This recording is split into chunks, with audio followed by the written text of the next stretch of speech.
2. For me, the moment that I became a participatory physician was more of a journey than a moment. Sure, I started that way, but it really accelerated at one time in the mid-1990s when managed care was rushing across the San Francisco Bay Area.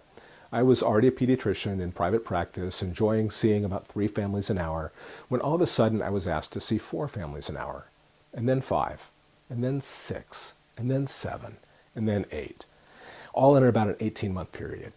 And the families that I was working with, they said, I love you, but this is exhausting. And I was exhausted. I couldn't figure out a way to be able to improve the situation. I couldn't work any faster. I couldn't work longer hours. How was I going to really be able to help people out?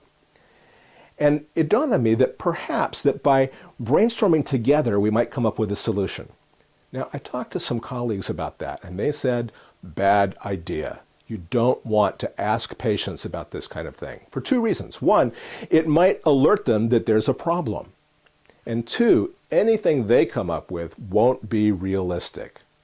But being young and naive, I went ahead and we started asking people and brainstorming together. And what emerged out of that conversation was the idea of starting a website that we could use to enhance our communication.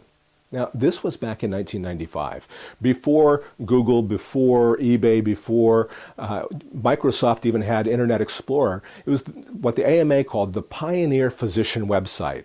But the reality is, it was the Pioneer Participatory website. It sprang out of all of us.